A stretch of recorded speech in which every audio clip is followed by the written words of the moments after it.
Hello, and welcome to episode 80 of the Sci-Fi Podcast. From Atlanta, Georgia, I'm Nick Zautrop. On today's podcast, I am pleased to welcome Dr. Kevin Elliot, professor of philosophy at Michigan State University. Kevin specializes in the philosophy of science and practical ethics, focusing especially on research ethics and environmental ethics. To this end, Kevin studies science in its social context. His disciplinary scholarship has focused especially on understanding the influences of ethical and social values on scientific research and managing those influences responsibly. Kevin is also engaged in a number of collaborative and interdisciplinary research projects. These include efforts to address financial conflicts of interest and to promote greater demographic and disciplinary diversity on science teams. Much of Kevin's current research focuses on efforts to increase transparency in science, enhance the effectiveness of the open science movement, and promote better science communication. And thus, without further ado, let's bring in Kevin.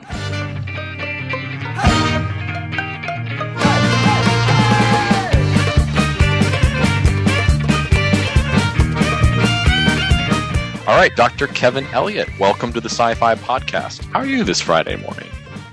Doing okay.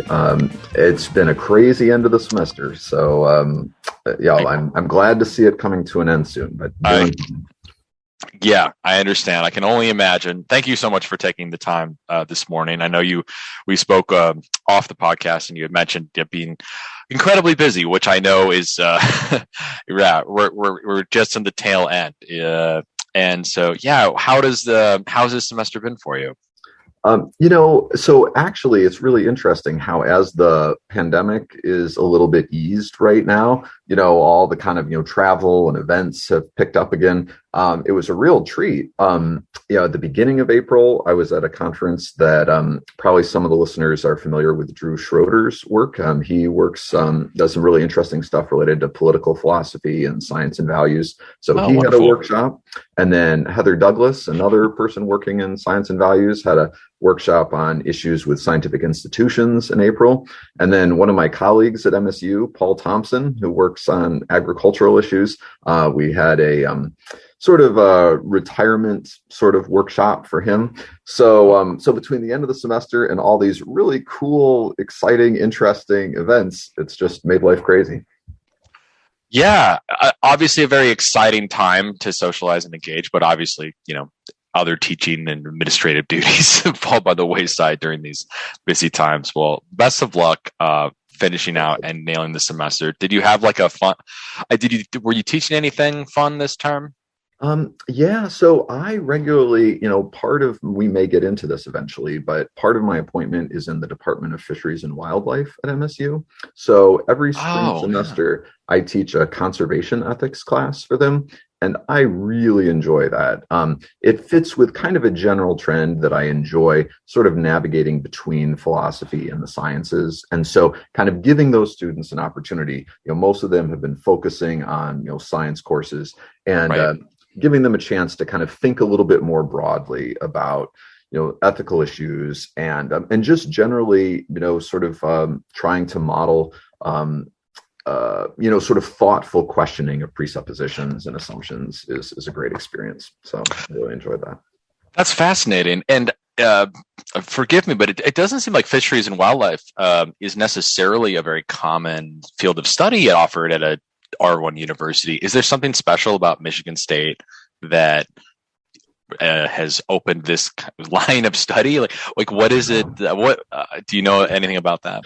I confess, when I got the position, I wasn't quite sure how to conceptualize fisheries and wildlife. Sure. What even is? How even do you describe that? Exactly. Right. And it's actually a really interesting question. Is that the most appropriate name? But there is a good story. Michigan State is the land grant institution for the state of Michigan.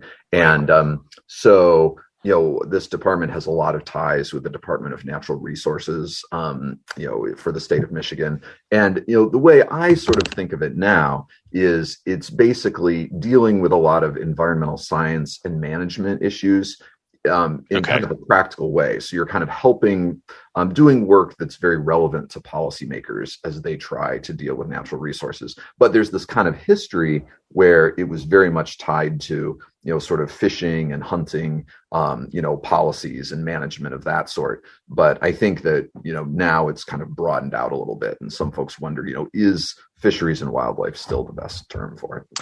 And so from your perspective, so what kinds of questions or what kinds of thinking do you help your students and others work through in areas and folks who are interested in studying or interested in being involved in environmental concerns or management in this area? Yeah, so I can answer this in a couple ways. The more narrow answer is, for this particular class, I'm treating it a lot like maybe a sort of a standard environmental ethics kind of course where we're trying to introduce the students to some of the literature on sort of why one might value various aspects of nature. Is it in more of an anthropocentric way, based on serving human interests, or non-anthropocentric considerations?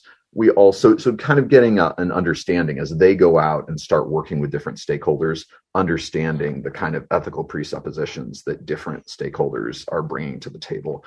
But then we also deal with some more, practical kinds of, specific topics, thinking about, sort of how to approach issues like population, what should we think about those kind of things. But then actually, to answer your question a little bit more broadly, I also teach for a minor that MSU has in science, technology, environment, and public policy.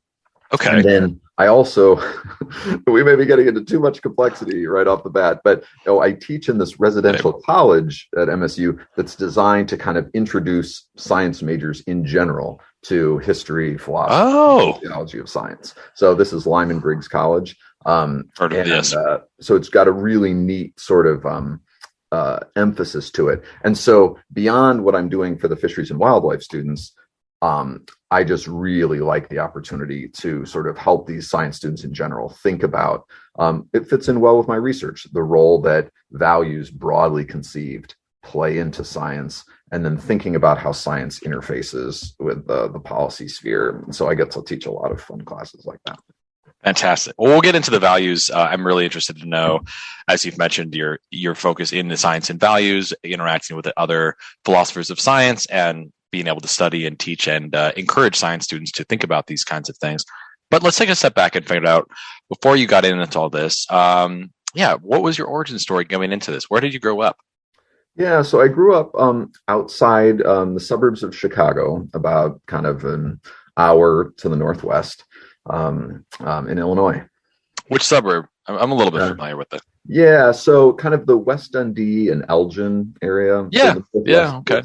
Yeah. Are you from that area? No, I'm not. I've lived in Chicago briefly for a couple summers, doing one like a study abroad, a couple like study sessions, and then had some business dealings whereby I was in around the western suburbs and things like that, Aurora, Naperville, Bolingbrook, things like that. So spent a lot of time in the suburbs. Yeah.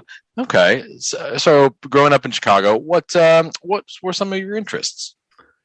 So I was actually really a science kind of guy. I thought that I would go on and do something related to majoring in chemistry or philosophy. And ultimately I did end up majoring in chemistry. And it was only sort of once I was sort of on my way that I ended up discovering philosophy. I actually didn't know what philosophy was when I entered college. And then I had a roommate who was taking the intro to philosophy course, and sort of listening to him talk about it and thinking, wow, this is kind of cool, kind of interesting. And so then I took intro to philosophy and got more interested. And, but I was still thinking that I would just, continue. And actually, once I got to college, I realized, wow, it could be really cool to be a college professor. I really have always kind of liked teaching, but I thought before I got to college that in high school, I thought I can't keep students under control. I have no, sort of management skills for that. So then when I realized, you could be. It seems like it takes a lot. Yeah. Yeah. I don't know how high school's teachers do it. I don't get it. It's amazing. So yeah, I realized, the students who don't want to be there just don't show up. And so, you can just have fun teaching. And so anyway, so I can say more, but I thought that I would go on and become a chemistry professor, actually. Okay. And so I can see you studied at Wheaton College, smaller college in Illinois. Is that in the suburb? I forget where is Wheaton? It's right near Naperville, actually. Okay. I want to say, like, when I've been there, I've heard, I might have even interacted with students who've gone there. Yes. Great. And so, so finding your way into chemistry. So what was it about chemistry that was so interesting to you? I just liked the sciences. So I really, once again, maybe a theme of this is I didn't always have things well planned out. I just kind of, bungled my way into things. Sure. Wheaton had a strong chemistry department.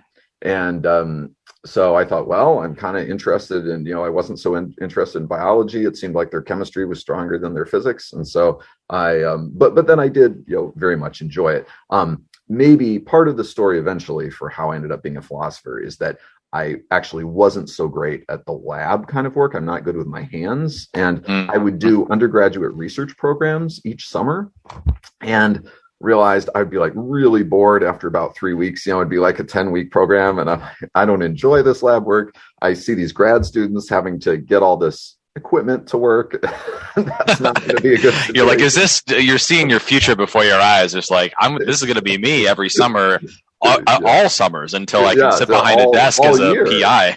Yeah, right. You nailed it exactly. So, so I started, and then I had been getting more interested in philosophy, and so Wheaton had this opportunity to add sort of a second major in philosophy, and kind of count some of one's other courses toward it. And so I ended up pursuing that. And then after I graduated, I took some master's classes in philosophy at Northern Illinois University. And I spent a year, my chemistry professor said, maybe you'll like computational chemistry better than, the lab stuff. Why don't you try it? So I did an internship for a year and realized I still don't like it that much. And so by doing computational, it would be less physical lab work and more theoretical, more sort of, modeling stuff, but sure. Still just, it wasn't as interesting. I like the breadth that one can pursue with philosophy. I feel like it's just,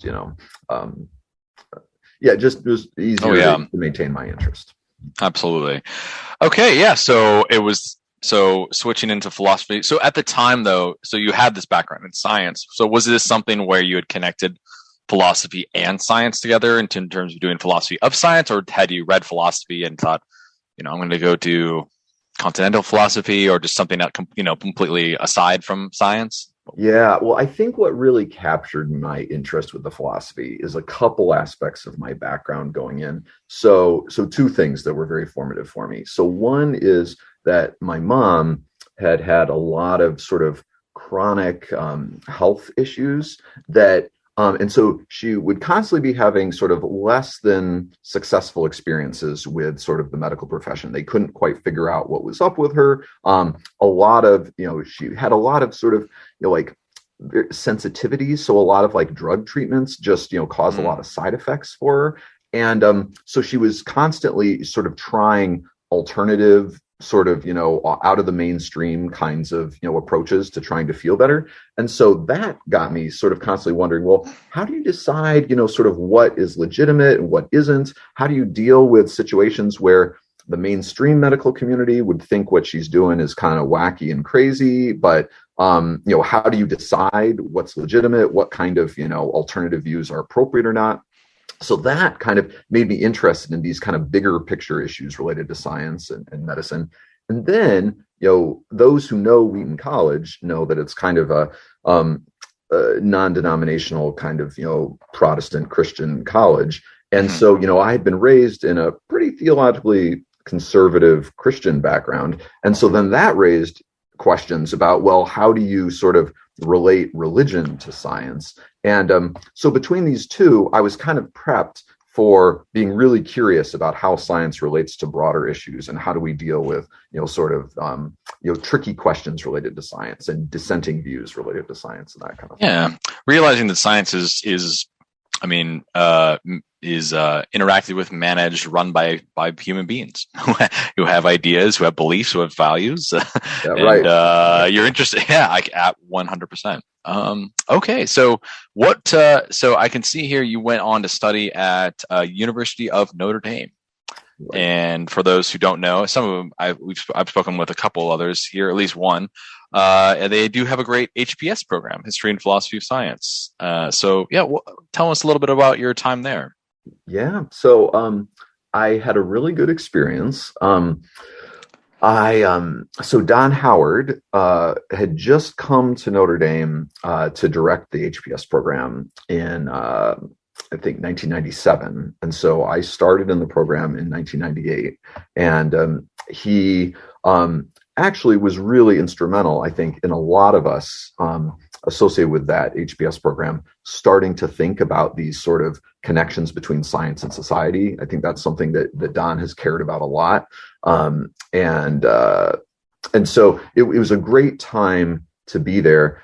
It was also fun, Ernan McMullen, sort of key, figure from the philosophy of science, and thinking also about the history of science, had retired at that point. But I took possibly one of the last courses that he taught there. So he was still doing some teaching. So he was a really interesting figure. And then they brought in Kristen Schrader-Frechette, who was my dissertation advisor.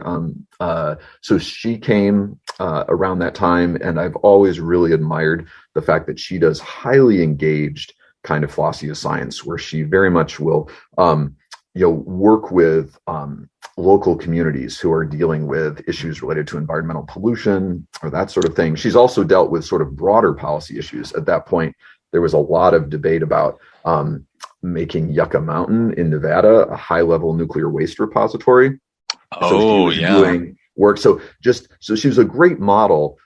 Maybe like ahead of her time. A lot of us now are trying to do more engaged work, and she was at the forefront back at that point. And then Janet Karani, has been doing really great thinking about science and society and so on. So it was a good mix of people to foster these kinds of interests. I honestly didn't go there thinking I would end up taking that path. I was, thinking, maybe I'll, sort of pursue science and religion kinds of issues or things like that. But I ended up just, in terms of my own personal kind of evolution, came to be less interested in those kinds of issues and got more attracted to some of the broader things that Don and Kristen and Janet were up to. Okay, so that sounds like he has a great variety of mentors that could show you these, what people now would call socially engaged philosophy of science, which, back then it did. I mean, I don't know. It was definitely not as in vogue. And I think there was much more of a focus on general phil sci, still a little bit, maybe some sort of in practice approaches, but definitely in a way of engaging with the community in that way. I think that's really fascinating.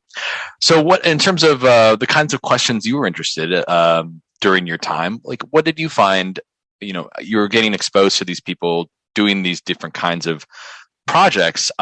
So what kinds of questions were you interested in pursuing? Which ones did you ultimately end up pursuing? Yeah. So this is actually my experience in grad school kind of illustrates sort of a theme running through my work, that I'm often better at finding sort of scientific topics that are exciting to me, that I'd like to sort of think about or engage with. The science for me often comes before the philosophical insights or topic. And so that can have some strengths and weaknesses. So it can be a challenge, when one's trying to sort of be a successful philosopher and, one doesn't have like this great planned out, sort of philosophical insight or, sort of theory that one's coming from.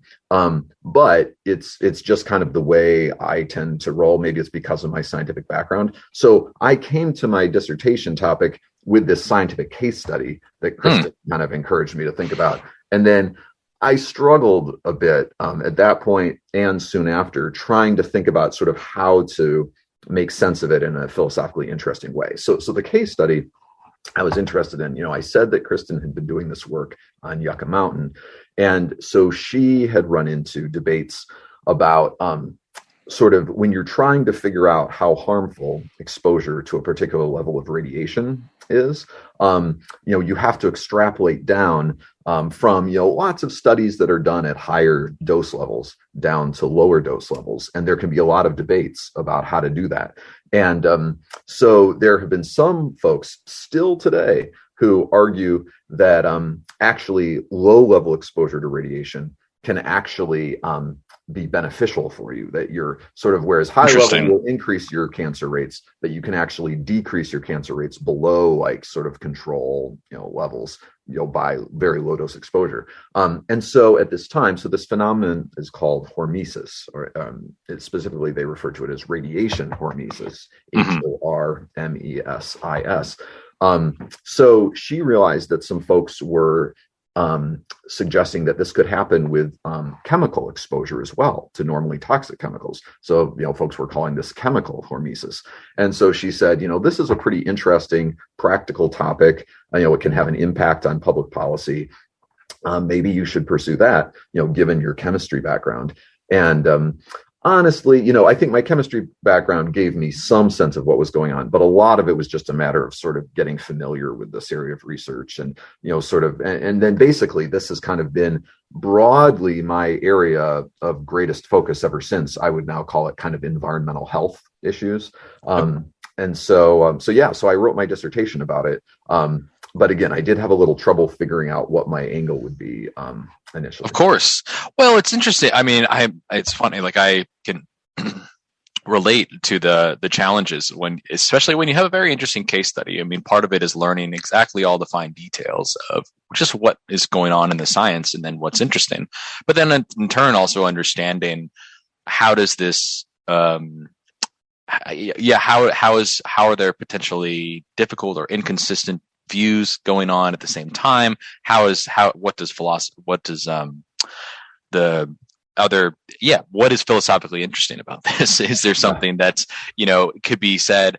How do you know if this is just, if there are rich philosophical things, or if you just have certain like really difficult nuts to crack empirically? Yeah. And sometimes you don't know, but and sometimes just the journey is enough to go through and explore. But so what ended up? So what is a result of working on this kind of low dose exposure? I see this title, Elucidating Normative Ethics and Scientific Discovery. So what did you, what did you eventually find to say? Yes. What was your, eventually, what did it end up, did you kind of, come out to say? So ultimately I did kind of connect this with my interests that I mentioned related to sort of my mom's health experiences and so on. And I kind of approached it as sort of a scientific anomaly, sort of, going back a little bit to Kuhn's work and the idea that, sort of anomalous results, can be central to then moving scientific discovery forward. Okay. And so I basically said, look, to the extent that, there is some evidence that you're getting these beneficial effects from normally toxic chemicals, maybe we can kind of frame this as an anomaly. And I thought of a lot of my mom's experiences and a lot of just sort of weird things going on in medicine you could also sort of see as anomalous. And so I ended up just kind of exploring this as an anomaly, exploring like how different ways of conceptualizing anomalous phenomena could sort of move science forward. So ultimately, so it was enough to get a dissertation out of, but I did a little bit of work, like one of my first articles in Philosophy of Science in 2006 kind of had to do with scientific discovery, but that's not really I just still didn't feel like it was quite the best framework for moving forward with scholarship. And so it was actually after I finished my dissertation that I started getting more interested in just sort of the what people would now call the science and values literature. I got interested in Heather Douglas's work, and I realized, hey, I'm looking at these kinds of applied topics. And so I started, kind of exploring the hormesis case, and then other work a little bit more from that kind of science and values framework. And I've ultimately found, obviously most of my work since then has sort of been broadly in that area. I found that was kind of a better philosophical framework for me to chew on going forward. So for those science students, science listeners, other philosophers who may not be taking some contemporary philosophy courses, how would you describe what the work with which you're entered into, the values in science literature? Perhaps describing it even at the time. What was it? What kinds of questions is it investigating? Yeah. What is interesting about it? Why should we care? Yeah. Well, so the thought is, you might initially think, and actually, a lot of times in talking with scientists, I find, they're very concerned about, maintaining the objectivity of science and sort of not bringing in sort of problematic, sort of personal or financial or political motivations that could, sort of harm the quality and the integrity of scientific work. And so one way that this goal is sometimes expressed is that science should be value free, or, we should kind of keep our, broader values out of science. And so, so philosophers of science have kind of explored this notion. And again, I've got to give a lot of credit to Heather Douglas, among others. She really sort of emphasized that phrase, the value-free ideal. And, right. And then sort of argued against it. So this raises a lot of super interesting questions, though, about, well, what are the different range of ways that values of various sorts, and here, it could be like personal values, like, career advancement, or it could be, one's political values, could be, sort of, social concerns like sustainability, or, promoting public health or economic development, could be other kinds of ethical values. So anyway, as one starts to think more about this, one realizes this is a really complicated topic, because there are some ways in which it seems very appropriate for values of various sorts to affect science. We want to, sort of steer scientific research projects toward social priorities. And we have to decide, how much money do we want to put into cancer research, and how much money do we want to put into high energy physics and things like that. And then, there are these interesting questions about sort of how scientific results are used. And, I found it fascinating during the pandemic. It's a great illustration of people saying, we want to kind of, base our decisions on science. But when you really think about it, you realize, well, actually, moving into policymaking requires both scientific inputs and broader economic and ethical and social considerations. So clearly, when you really get down to it, values play a role there too. And so, a lot of the details of the debate in philosophy, for those who aren't familiar with it, have been in the more narrow question of, when you're actually engaging in scientific reasoning, is that actually a place where you should kind of keep these broader values out? And even there, that's where, the philosophers of science have been tending to argue that it would be a mistake to say that we can, or that we should totally keep these broader value considerations out. But and I know I'm doing a lot of talking, I'll be quiet in a second. No. I actually think that it wouldn't hurt for philosophers of science to be thinking more about, even outside of scientific reasoning, the points where, it's not so controversial to say values have a role to play. I think we need to think a lot more about the roles that values are playing there. And I think that in doing socially engaged work, those kinds of questions that might be less philosophically controversial, but are still super socially relevant. So we could potentially talk more about that. No, that's a very interesting point. So what I heard you understand is, say, Heather Douglas came along, appropriately characterized to what scientists would agree is an intent to maintain a value-free ideal. People have started to investigate the ways in which values have played a role, particularly in maybe policy, regulatory, or context for practical purposes. But but something that's perhaps even more challenging or philosophically interesting is, do these kinds of values play a role in the actual scientific reasoning or the knowledge building practice of science? It's easy to say, okay, well, sure, values can play a little bit of role here and there when we need something socially, like a medicine now, but does it actually get us to a better understanding or the best understanding? And that's definitely a more controversial thing. But I like what you're saying, that perhaps by everyone then coming over here and focusing on those questions, it's not necessarily maybe it's missing out, but there are still questions at the periphery of these other, at these all kinds of different kinds of engaged projects that still need attention to.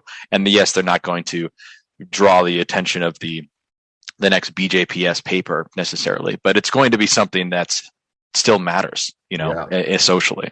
I can give you just one quick illustration. I'm on a National Academy of Sciences committee. I'm on two of them we could potentially talk about, but here, the one that's most relevant just to this question, it looks at sort of emerging science related to environmental health decisions. And I was just, at this virtual workshop, and I was so struck by the discussions about the field moving forward and highlighting the ways in which they didn't specifically use this terminology. But what was so striking to me is that the way the field is structured is very much value laden, insofar as it's tended to focus on these sort of technical, theoretical kinds of scientific questions, looking at, sort of with as much precision as possible, how harmful are particular kinds of chemical exposures to people and so on.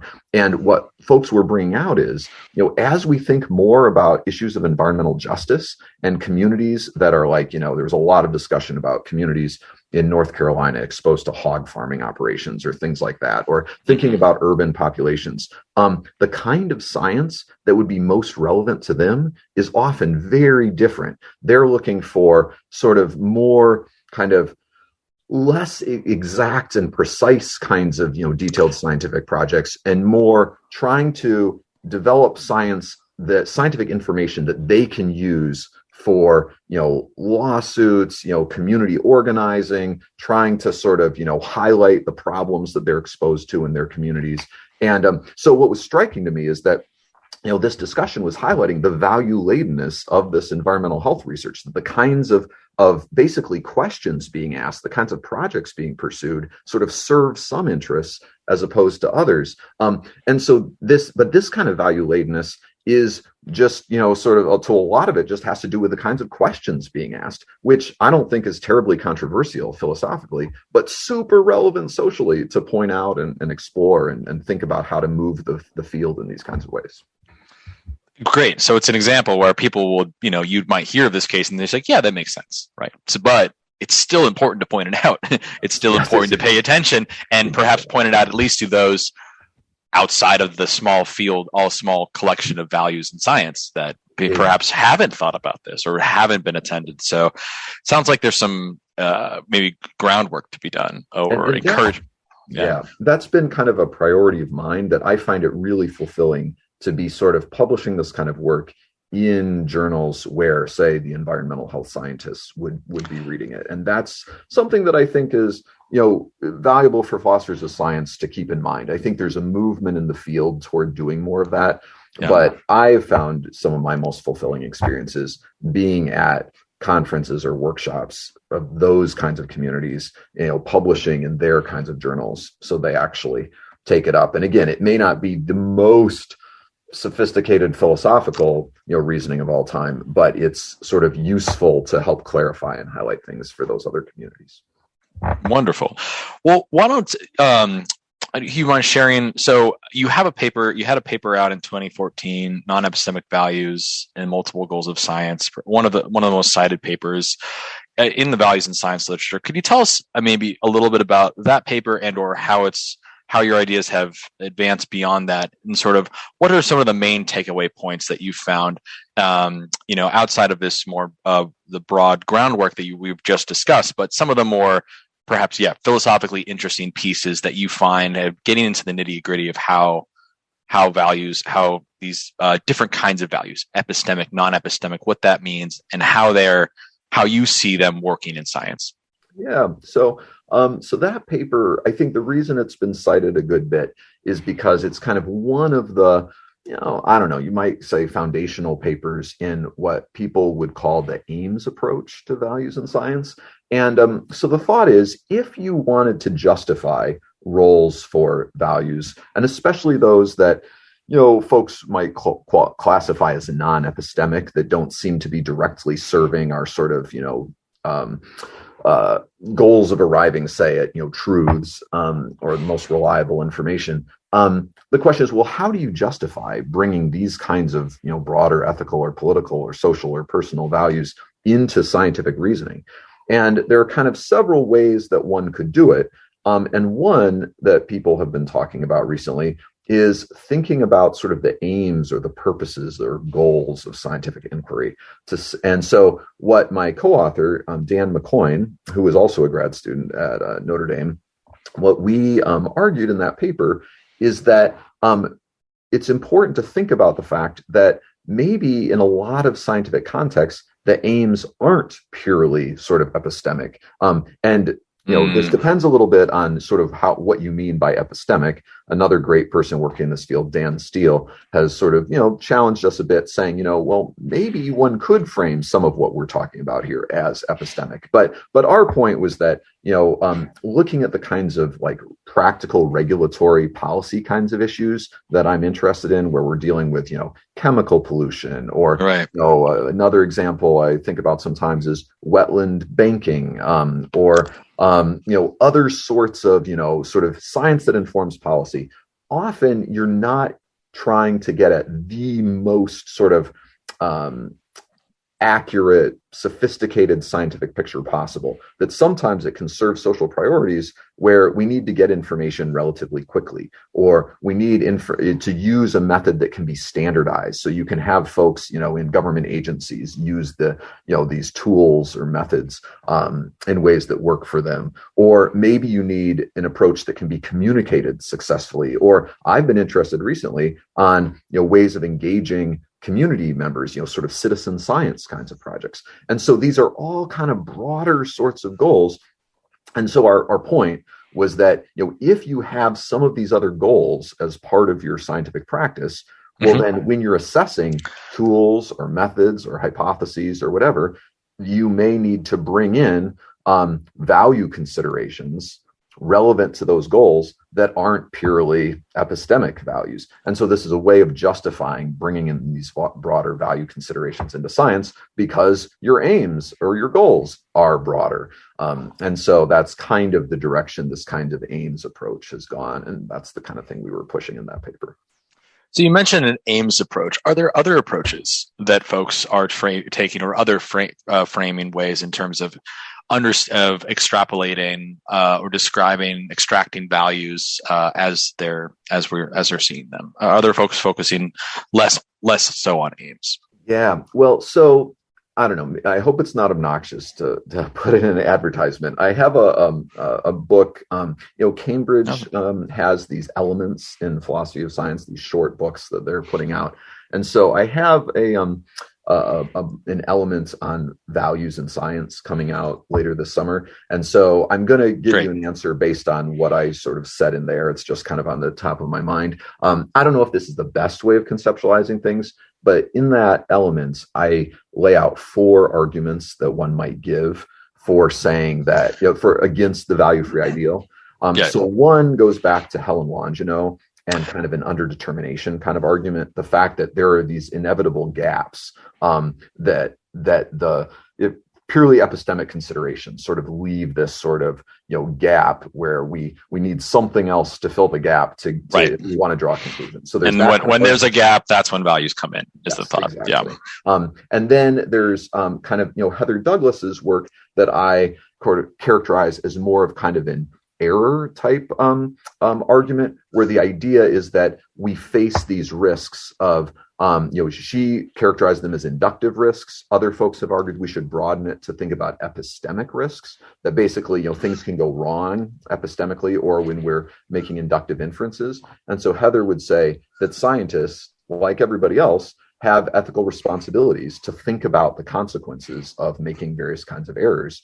And so she would argue that then we need to bring broader values into scientific work to think about sort of how to approach this potential for error in science. So that's another argument. Then I characterize the aims argument as a third, this idea that, science has these more complex aims than we might have thought. And so values have a role in enabling us to achieve those aims. And then kind of a fourth conceptual argument where, this relates to work that Anna Alexandrova has done and John Dupre. I've done a little bit on this. The idea that often science incorporates mixed concepts, you might call it, or Alexandrova talks about mixed claims, where we're talking about things like well-being sometimes, right, let's say in the social sciences, and so they kind of are mixing together epistemic and non-epistemic considerations. So anyway, I think that's how I characterize it in the element that you could give these. Are these things necessarily exclusive to one another? I was going to say, because obviously you mentioned you've dabbled in sounds like aims and both conceptual. I imagine there's maybe much so insofar as maybe one is more. I don't know.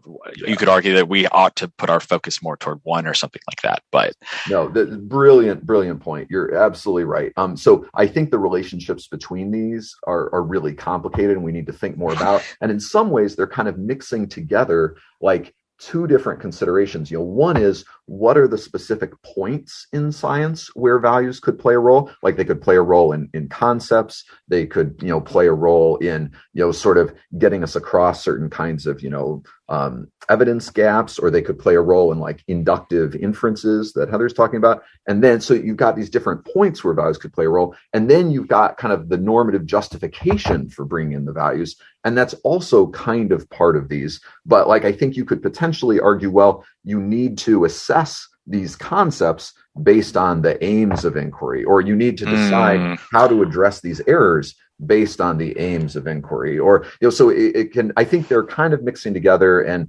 again, to advertise some folks, Chris Chogluk, who does some work in this area. Yeah. A philosophy of science paper that argues that actually the gap argument and the error argument aren't so distinct. Matt Brown, in his book on values in science through Pittsburgh University Press, he talks about a contingency argument in general, where I think he's bringing together various of these arguments. So the relationships are complicated, and I think need to be explored further. That's fascinating. And so that's a little bit of sort of self-reflection on our own sort of values in science methods, so to speak, and understanding like how those might work and how maybe even best practices or how to explore those questions. But yes, there's tons of great questions of the internal approach, but also obviously, in just more generally the content of what we're looking at too, how to do that.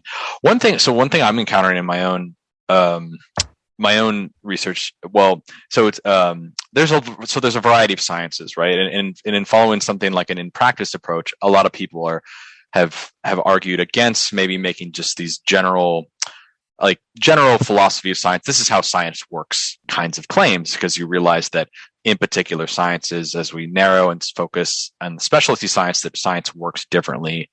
There are some general claims you can make, but it seems not as popular at the moment to make these broad things. And so the question is, in doing this kind of is there a distinction to be made between doing general values in science and in practice values in science, or is it all in practice? Meaning, how careful should we be in making these? This is how values in science works, as opposed to this is how values in science works in health sciences, versus this is how values in science works in psychiatric classification. This is how it works in toxicology. What are your thoughts on how much we might need to split these claims? Yeah, so I love the point you're making, and actually this became really clear to me of the importance of thinking about different areas of science when I was in grad school. because Ernan McMullen, sort of did one of his key areas was talking about scientific realism, and he really argued for a kind of scientific realism. Don Howard was much more skeptical about sort of, I think I don't want to put words in his mouth, but I think he liked some of Bas van Frassen's work, other kinds of approaches. But it was so striking to me that Ernan is thinking about like geology and, biology and chemistry and biochemistry. And Don is thinking about, physics. And I realized, so much of this has to do with, looking at different areas of science and realizing, maybe we need to think differently about realism in these different areas of science. Like, I wonder why they came to those conclusions. Yeah, right. Exactly. Right. And so anyway, I think there's so much truth to that. And I kind of acknowledge toward the end of my Tapestry of Values book that kind of provides an introduction to values in science that, I was looking at a lot of very applied practical areas of science, and you might want to question sort of, how much you can apply some of this to other areas of science. And I made an argument that, I think that some of the basic insights of the values in science literature applies across these different areas, but one does need to be sensitive to some differences. And it's a point that I make in my, forthcoming Cambridge element as well. The idea that actually, especially how we appropriately manage values in science may depend a lot on the details of the context, the extent to which you can sort of withhold your judgment and say, look, if I were to draw a conclusion here, I'd be bringing in a lot of value considerations. Maybe I should just withhold my judgment. In some areas of science, you may be able to do that. And in some areas, not so much. The extent to which you can kind of defer value judgments to others and like get their input versus, the scientists needing to do it themselves. The extent to which you can kind of standardize your approach to value judgments versus the individual scientists having to make these choices. There are just a lot of interesting differences across areas. So once again, you're right on target with some great points. Well, we're agreeing so much. I want to find something we disagree. Tell me your most. I was like, what is your? Okay. Before we get into the last question, so what are you working on? So you're coming out with a Cambridge, an Elements series, which is kind of like another sort of an overview of really helpful synthesis and an introduction to these ideas. So what's going on in your current work now with values in science? Is there anything that's is there? Where things are headed? Yeah, where do you foresee things heading? You could speak to where your own work or where you see the field going. Yeah. Yeah. Well, I guess I'll just mention, we talked about the Ames approach. I am interested in continuing to work on that. And actually, Greg Lusk and I have a paper coming out. I fear this sounds obnoxious. I'm talking about all the specific work, but anyway, so Greg and I have this paper coming out in the European Journal for Philosophy of Science that kind of takes some of the literature that he's more familiar with like Wendy Parker's work on adequacy for purpose sort of analyses and modeling, and kind of applying that a little bit to the Ames approach to values in science, basically trying to get more precise about characterizing our aims or our purposes. And so I'd like to continue to kind of sort of develop the Ames approach. I feel like a lot of us are kind of talking about it, but it deserves more specification and clarification and development. I'm also kind of coming back around all the way to what I was talking about with my mom growing up. There's a lot of interest in the topic of scientific dissent right now because we've got all these concerns about misinformation and disinformation. And so a big project I'm kind of thinking about is, how do we distinguish kind of appropriate forms of scientific dissent from inappropriate forms? And again, this is not something that I alone am thinking about. There's been great work by Justin Biddle and Anna Leuschner and Manuela Fernandez Pinto and Kristen Intamin and Ima Demel Martin, all these folks thinking about these issues, Boaz Miller. So I'd like to kind of build on some of that. I've also been thinking a lot about like open science practices. And, some of my work deals with scientific transparency. And so I'm interested in kind of how we can engage in transparency or open science in ways that are relevant to sort of non-specialist audiences. So I'm and sort of building on some of Sabina Leonelli's work, talking about the packaging of data and how facts travel. I'm interested in kind of that. And then I've got some empirical projects that I'm involved with, collaborating with other people related to science communication and kind of the climate on science teams, and fostering some of our fostering a more diverse scientific community, and how sort of altering the climate on science teams can help to advance that. So anyway, I guess cool. I know we got limited time, so that's why I'm just sort of tons of. I mean, yeah, sounds like some really great project coming up. Looking forward to seeing them as they come out. But no, thank you so much. Let's end with the last question. What do you take to be the greatest challenge facing philosophy of science today?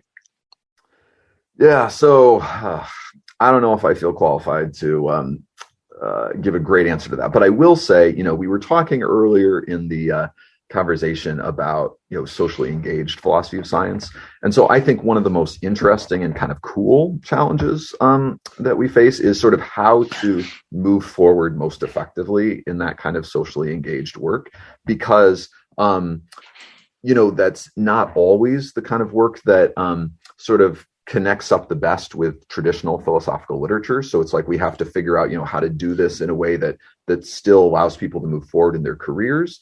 There are often challenges, I think, to do it well. One needs to engage in a lot of collaboration with, say, other scientists, communities outside of the academic context, social scientists.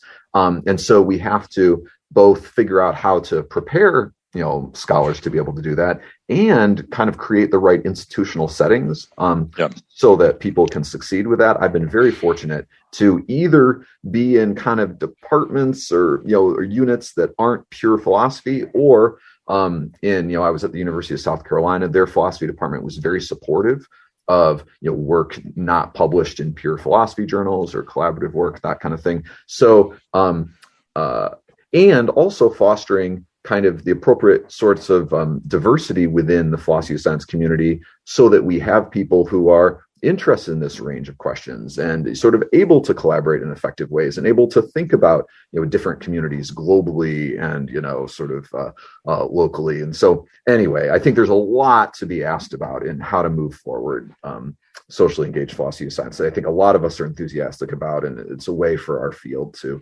make a positive contribution. Is there like a journal or a special section about has this been published about, like in terms of methods or things like that? So there have been a couple. So there was a special issue in Synthèse that Carla Fair and Katie Plaisance edited back around 2010 or so, and then Angela Potocznik, and I'm forgetting the name of her co-editor, but they published another special issue in, I think it was Erkenntnis not so long ago. And then I'll be obnoxious one more time and advertise an article that Katie Plaisance and I published in Science recently on sort of thinking about more of a mapping of different ways to do socially engaged philosophy of science. So yeah, there's been some good work on this, and a lot of folks are setting up some interesting centers. At the University of Cincinnati, they have a center for public engagement with science with Angela Potocznik. Kristen Intamin at Montana State has a center in the works. So there's some really interesting work. Excellent. So there's definitely okay. Well, it sounds like the roadmaps are out there, but as I would agree with you that there are still some professional hurdles and collaborative hurdles just to get people. It's not always something that traditional philosophy departments or traditional fields would necessarily encourage or necessarily even know how to do. So, but it's glad that folks like yourself are encourage, at least I imagine with your students, might encourage some variety of that work kind of thing going forward. And we've got a lot of, again, one last advertisement for Michigan State. Yeah. It would be a shame for me not to note that there are a lot of cool people there doing this kind of well, I happen to, I mean, there's so many great historians and philosophers of science at Michigan State, and I've heard nothing but good things about the program there. I'm glad to see it's still going strong. Do you guys do any ever host any conferences, things like that? Well, so we actually have a socially engaged philosophy of science group, CPOS, the acronym, that is kind of, we're still kind of getting things off the ground and developing. But my colleague there, Ted Richards, has been doing great work on that. And so we're hoping we have had some speakers. We're hoping to organize some further things along those lines. So it's definitely sort of a work in progress that we're excited about. Great. Well, if that does evolve, definitely drop me a line. Let me know. I'd be interested in attending. I attended this one with Julia Burston, I think. Yeah. There was like this Mid-South conference, but it had like a socially engaged focus. It was really great. I mean, just so many people kind of in the similar ideas of interested in collaborating with others who might be stationed at different universities, but they found ways to engage with either the community or just a number of different people in different ways. And so that sounds exciting. So anyway, thank you so much, Kevin, for taking the time today. Sorry we have to run probably sooner than later, but and good luck with the rest of the semester. I hope to see you soon. Yeah, keep me updated on how all this plays out. Absolutely. Awesome. Yeah, I will do. Run. But yeah, great talking with you. Really nice to meet you. Feel free to just be in touch about work in Absolutely. General. I'll definitely be dropping. Yeah. No, I have some questions, so I'll definitely be following up with you. But thank you very much, Kevin. It was a pleasure to meet you. I'll talk to you soon. Great talking with you. Thanks, Nick. Bye.